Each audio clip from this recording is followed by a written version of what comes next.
उस समय वे भीमसेन द्वारा विजित मगध राज जरासंध का स्वर्ण मुकुट सिर पर धारण किए थे। उसमें कली का वास हो गया था, इसीलिए उनसे यह अकरणीय कृत्य हो गया था। घर पहुंचकर मुकुट उतारने पर परीक्षित को स्मरण आया कि मुझसे आज बहुत बड़ा अपराध हो गया। वे पश्चाताप कर ही रहे थे, इतने में शाप की बात का उन्हें पता लगा। इससे राजा को तनिक भी दुख नहीं हुआ। अपने पुत्र जन्मेजय को राज्य देकर वे गंगा तट पर जा बैठे। 7 दिनों तक उन्होंने निर्जल व्रत का निश्चय किया। उनके पास उस समय बहुत से ऋषि मुनि आए। परीक्षित ने कहा, ऋषिगण, मुझे शाप मिला। यह तो मुझ पर भगवान की कृपा ही हुई। मैं विषय भोगों में आसक्त हो रहा था। दयालु भगवान ने शाप के बहाने मुझे उनसे अलग कर दिया। अब आप मुझे भगवान का पावन चरित्र सुनाइए। उसी समय वहां घूमते हुए श्री सुखदेव जी पहुंच गए। परीक्षित ने उनका पूजन किया। उनके पूछने पर सुखदेव जी ने 7 दिनों में उन्हें पूरे श्रीमद् भागवत का उपदेश किया। अंत में परीक्षित ने अपना चित्त भगवान में लगा दिया। तक्षक ने आकर उन्हें काटा और उसके विष से उनकी देह भस्म हो गई, पर वे तो पहले ही शरीर से ऊपर उठ चुके थे। उनको इस सब का पता तक नहीं चला। श्री शेष जी, शास्त्रों में भगवान के पंचविध स्वरूप माने गए हैं। इनमें एक रूप व्यूह के नाम से प्रसिद्ध है। यह रूप सृष्टि पालन और संहार करने के लिए, संसारी जनों का संरक्षण करने के लिए और उपासकों पर अनुग्रह करने के लिए ग्रहण किया जाता है। वासुदेव, संकर्षण, प्रद्युम्न और अनिरुद्ध, ये 4 व्यूह हैं। वास्तव में संकर्षणादि 3 ही व्यूह हैं। वासुदेव तो व्यूह मंडल में आकर व्यूह रूप में केवल गिने जाते हैं। इनमें से संकर्षण जीव तत्व के अधिष्ठाता है। इनमें ज्ञान और बल, इन 2 गुणों की प्रधानता है। यही शेष अथवा अनंत के रूप में पाताल मूल में रहते हैं और प्रलय काल में इन्हीं के मुख में से संवर्तक अग्नि प्रकट होकर सारे जगत को भस्म कर देती है। यही भगवान आदि पुरुष नारायण के पर्यंत रूप में क्षीर सागर में रहते हैं।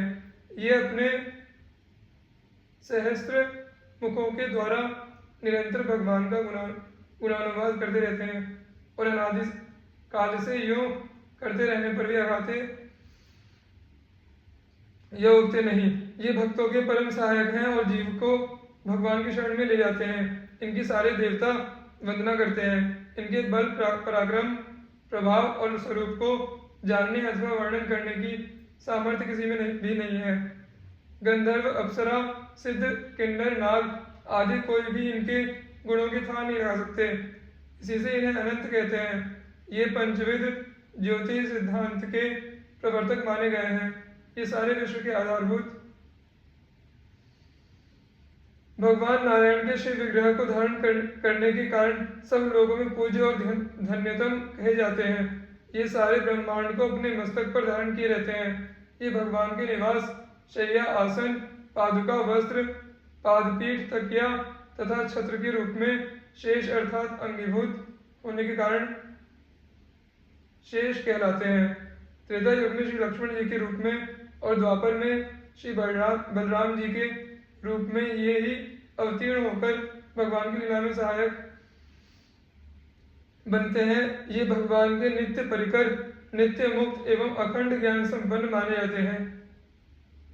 श्री सूत जी, आलोड्य सर्वशास्त्राणि विचारे च पुनः पुनः इदमेकं सुनिष्पन्नम ध्येयो नारायण सदा।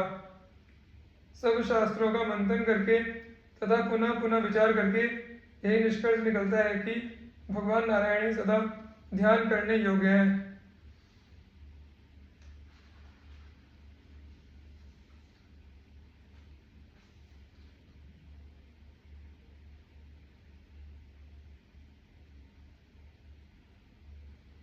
रोमहर्षण जी सूत जाति के थे।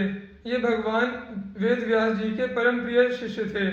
भगवान व्यास ने इन्हें समस्त पुराणों को पढ़ाया और आशीर्वाद दिया कि तुम समस्त पुराणों के वक्ता होगे। इसीलिए ये समस्त पुराणों के वक्ता माने जाते हैं। ये सदा ऋषियों के आश्रमों में घूमते रहते थे और सबको पुराणों की कथा सुनाया करते थे। नैमिषारण्य में 88,000 ऋषि वास करते थे। सूत जी उनके यहाँ सदा कथा कहा करते थे। यद्यपि ये सूत जाति के थे, किंतु पुराणों के वक्ता होने के कारण समस्त ऋषि इनका आदर करते थे और उच्चासन पर बिठाकर इनकी पूजा करते थे। इनकी कथा इतनी अद्भुत होती थी कि आसपास के ऋषिगण जब सुन लेते थे कि अमुक जगह सूत जी आए हैं, तो सभी दौड़ दौड़कर इनके पास आ जाते और चित्र विचित्र कथाएं सुनने के लिए इन्हें घेर कर चारों ओर बैठ जाते। पहले तो ये सब ऋषियों की पूजा करते, उनका कुशल प्रश्न पूछते और कहते, ऋषियों आप कौन सी कथा सुनना चाहते हैं। इनके प्रश्न को सुनकर शौनक या और कोई वृद्ध ऋषि किसी तरह का प्रश्न कर देते और कह देते, रोमहर्षण सूत, यदि हमारा यह प्रश्न पौराणिक हो और पुराणों में गाया गया हो तो इसका उत्तर दीजिए। ऐसी कौन सी बात है जो पुराणों में ना हो। पहले तो सूत उनके प्रश्न का अभिनंदन करते और फिर कहते, आपका यह प्रश्न पौराणिक ही है। इसके संबंध में मैंने अपने गुरु भगवान व्यास से जो कुछ सुना है उसे आपके सामने कहता हूँ, सावधान होकर सुनिए। इतना कहकर सूत जी कथा का आरंभ करते और यथावत समस्त प्रश्नों का उत्तर देते हुए कथाएं सुनाते। इस प्रकार ये सदा भगवत लीला कीर्तन में लगे रहते थे। इनसे बढ़कर भगवान का कीर्तनकार कौन होगा। इनकी मृत्यु भगवान बलदेव जी के द्वारा हुई। नैमिषारण्य में तीर्थ यात्रा करते हुए बलदेव जी पहुंचे। ये उस समय व्यासासन पर बैठे थे। उस आसन की गरिमा के कारण ये उन्हें देखकर उठे नहीं। इस पर बलराम जी को क्रोध आ गया और उन्होंने इनका सिर काट लिया। ऋषियों ने बलराम जी से कहा, यह आपने अच्छा नहीं किया। हमने इन्हें दीर्घ आयु देकर इस उच्चासन पर बिठाया था। आपको ब्रह्म हत्या का पाप लगा है, आप प्रायश्चित करें। ऋषियों की आज्ञा बलदेव जी ने जिम्मेदारी की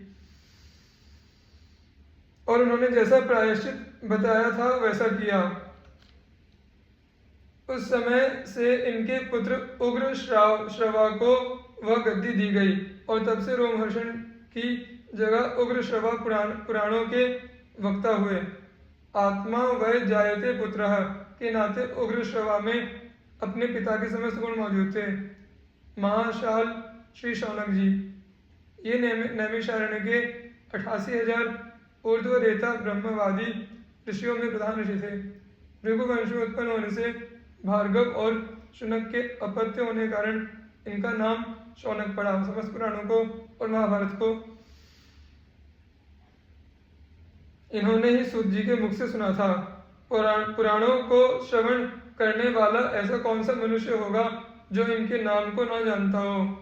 समस्त पुराणों में शौनक उवाच पहले ही आता है।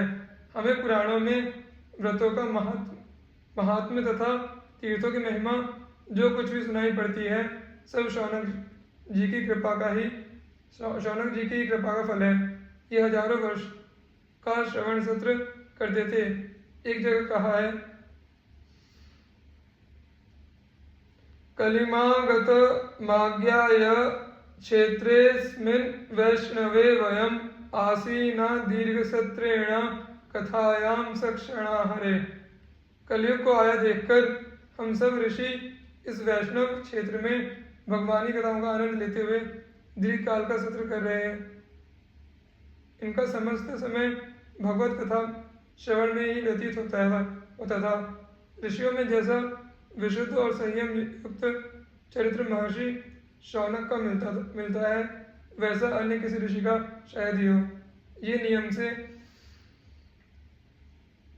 हवन आदि नित्य कर्म करके कथा श्रवण के लिए बैठ जाते थे और फिर भगवान की कथाओं में ही पूरा समय लगाते थे। इस प्रकार शौनक जी हमें पुराण कैसे सुनना चाहिए इसकी शिक्षा देते हैं। भगवत चरित्र सुनकर कैसे अनुमोदन करना चाहिए, कथा में किस प्रकार एकाग्रता रखनी चाहिए और समय का कैसे सदुपयोग करना चाहिए, इन समस्त बातों की शिक्षा हमें शौनक जी के चरित्र से मिलती है।